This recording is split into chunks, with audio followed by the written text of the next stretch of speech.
Ya, kembali bersama kami dalam Selamat Pagi Malaysia. Seperti yang saya janjikan, kita akan berbicara berkenaan penyakit bawaan haiwan ataupun penyakit yang dikenali sebagai penyakit zoonosis.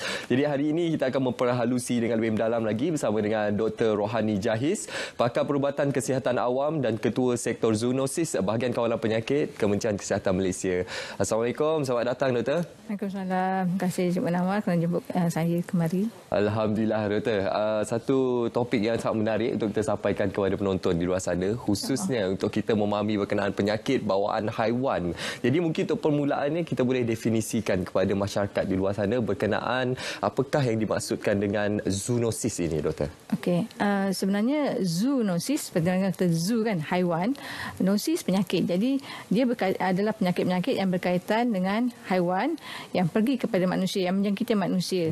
Dan pada masa yang sama, kita juga mengkaji kemungkinan daripada manusia pergi kepada haiwan. Tetapi kita punya concern ialah daripada haiwan kepada manusia, yang mana dia boleh menyebabkan penyakit pada manusia lah. Okey, jadi bagaimana Doktor dari segi statistik data kes prevalent di Malaysia ini berkaitan dengan penyakit zoonosis ini Doktor? Okey, sebenarnya dalam kalau kita tengok laporan WHO kan, sedia ada dalam manusia ni sebenarnya 75% patogen ni adalah berasal daripada haiwan.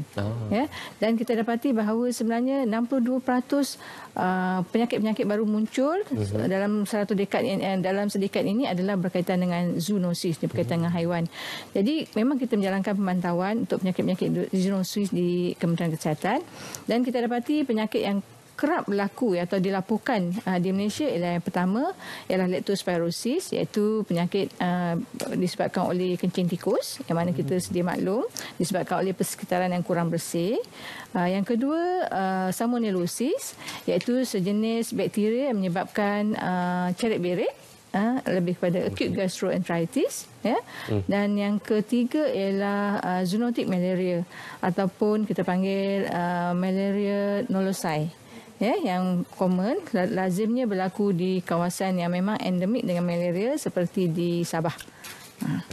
Itu yang tiga yang common lah. Tapi ada juga yang lain-lain, contohnya brucellosis, kita ada rabies di Sarawak.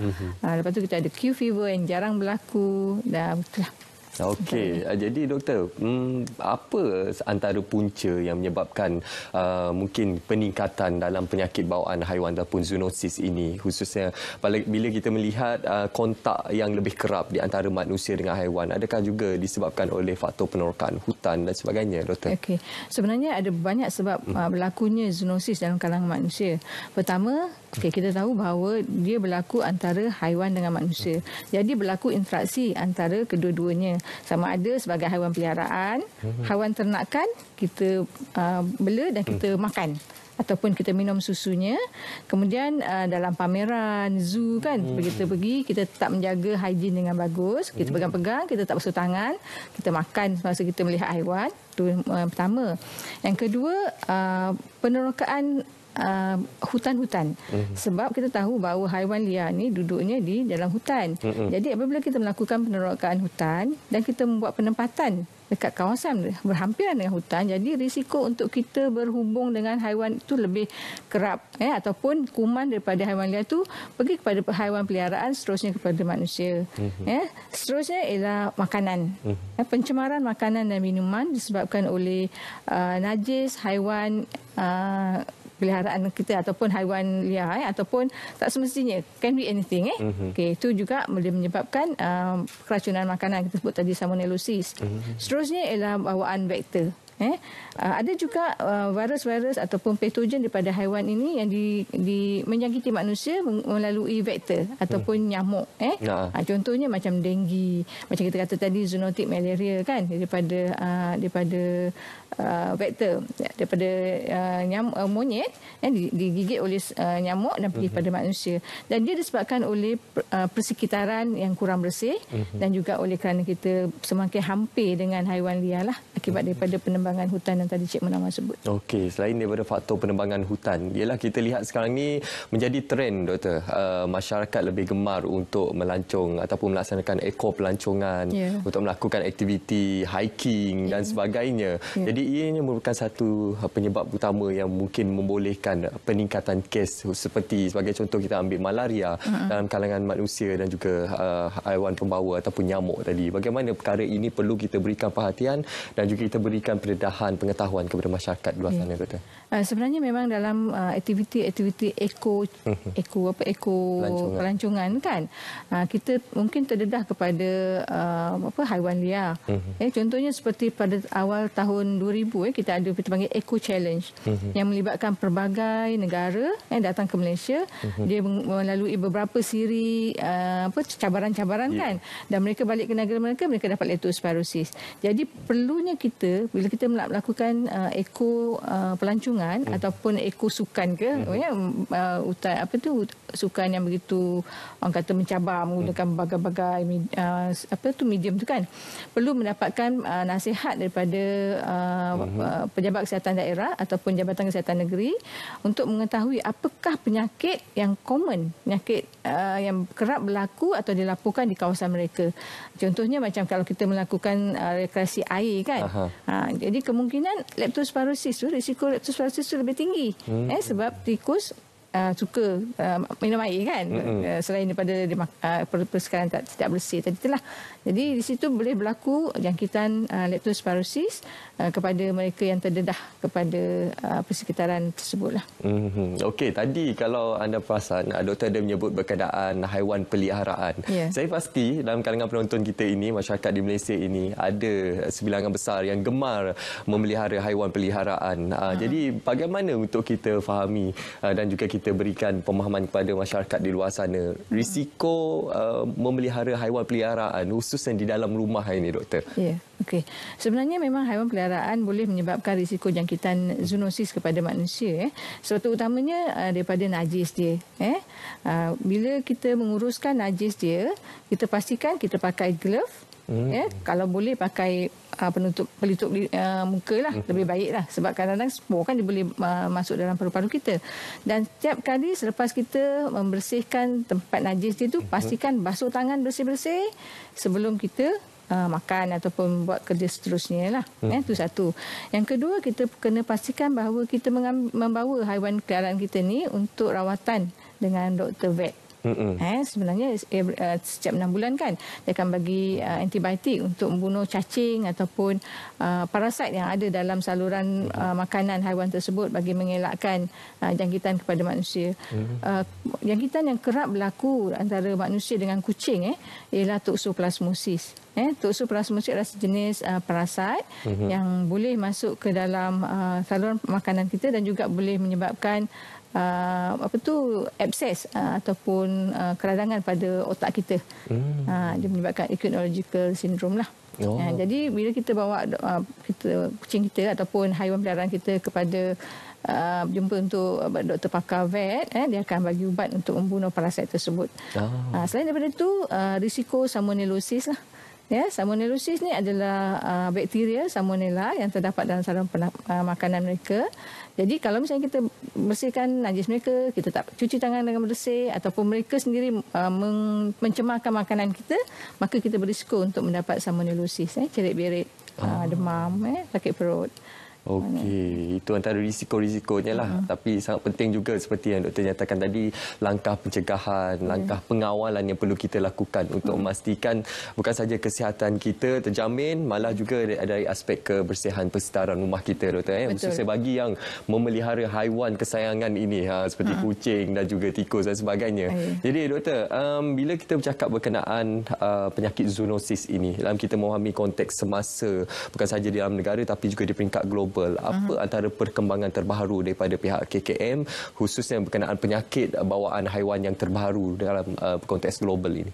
Okey, sebenarnya untuk penyakit bawaan haiwan terbaru yang kita sedang bincangkan ialah mengenai pendekatan One Health, di mana dalam kita mengawal jangkitan zoonosis dalam manusia, kita mendapatkan kolaborasi ataupun menggembelingkan tenaga usaha untuk mengawal zoonosis ni melibatkan mereka yang menjaga kesihatan haiwan. Dalam konteks Malaysia, kita ada Jabatan Perkhidmatan Veterina dan juga Perkhidmatan. Sama ada perkhidmatan ni ada di Sabah, Sarawak. Juga mana kita libatkan mereka dalam kita mengawal penyakit zoonosis daripada haiwan kepada manusia. Jadi dalam pemantauan penyakit-penyakit dalam kalangan haiwan, sekiranya terdapat penyakit-penyakit tersebut, mereka akan laporkan kepada kita untuk kita ambil tindakan, dan vice versa. Sekiranya kita yang terima dahulu, contohnya macam rabies di Sarawak, kita dapati ada kes rabies dalam manusia, so kita maklumkan pada DVS untuk ambil tindakan seterusnya lah. Selain daripada itu, satu isu yang paling utama sekarang ialah mengenai kerentanan antibiotik ataupun antimicrobial resistant yang berlaku sekarang dalam kalangan dalam bakteria yang ditularkan oleh haiwan. Yang itu adalah isu semasa di mana dia boleh menyebabkan nanti kalau bakteria itu menjangkiti manusia dan kita beri antibiotik yang mungkin tidak akan berkesan untuk merawat penyakit tersebut. Jadi dalam hal tersebut, DVS, Jabatan Perkhidmatan Haiwan, bersama-sama dengan Kementerian Kesihatan telah tidak membenarkan penggunaan antibiotik di dalam makanan haiwan untuk mengelakkan MR berlaku dalam kalangan haiwan tersebut lah, terutama haiwan peliharaan di mana kita makan haiwan tersebut kan. Okey doktor, tadi doktor ada menyatakan beberapa contoh ataupun jenis penyakit-penyakit yang dikategorikan sebagai penyakit zoonotik ini. Jadi bagaimana untuk kita berikan pemahaman kepada masyarakat di luar sana, ialah kita sedia maklum dari beberapa jenis penyakit zoonotik ini pastinya mempunyai simptom-simptom tertentu sekiranya ianya disalurkan ataupun manusia dijangkiti daripada medium-medium tersebut. Jadi apa antara simptom-simptom awal yang mungkin kita boleh berikan pemahaman mudah kepada masyarakat di luar sana untuk segera mendapatkan perawatan, doktor? Okey. Sekiranya kita terdedah kepada persekitaran yang kemungkinan dicemari oleh bakteria yang datangnya daripada haiwan tersebut dalam tempoh 7 hari ke 1 bulan. Sebab ada yang cepat, ada yang lambat.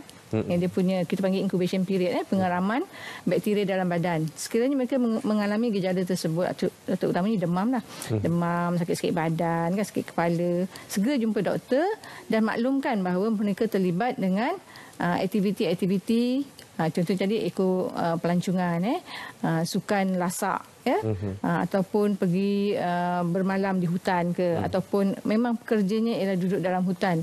Jadi doktor senang untuk ke arah diagnosa yang berkaitan dengan penyakit-penyakit zoonosis tersebut.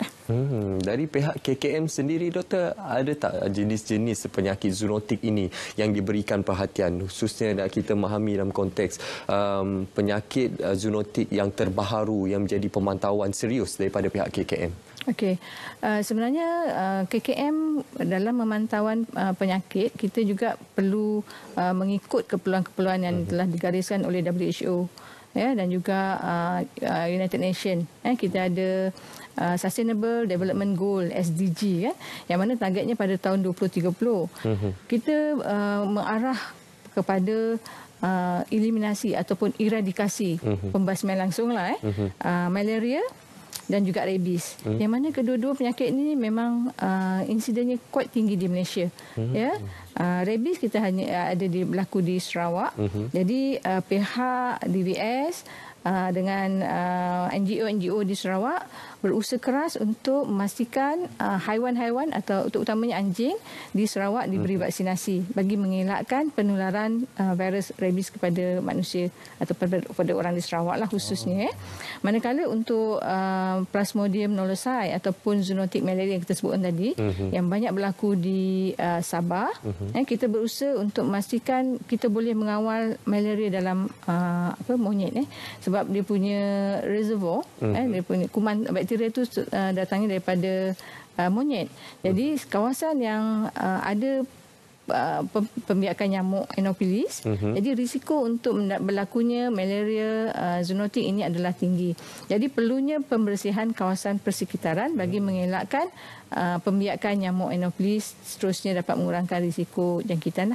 Sebab walaupun adanya monyet, tetapi kalau tiada nyamuk, maka tidak boleh ditularkan plasmodium tersebut kepada manusia. Itu antara perkara yang perlu kita berikan penekanan, khususnya seperti yang disampaikan tadi adalah berkenaan dengan aspek kebersihan diri dan juga kebersihan persekitaran. Betul. Untuk kita mengawal mencegah penyakit bawaan haiwan ataupun penyakit zoonotik ini. Jadi terima kasih saya ucapkan kepada Dr. Rohani Jahis, pakar perubatan kesihatan awam dan Ketua Sektor Zoonosis Bahagian Kawalan Penyakit Kementerian Kesihatan Malaysia. Terima kasih, Doktor. Terima kasih.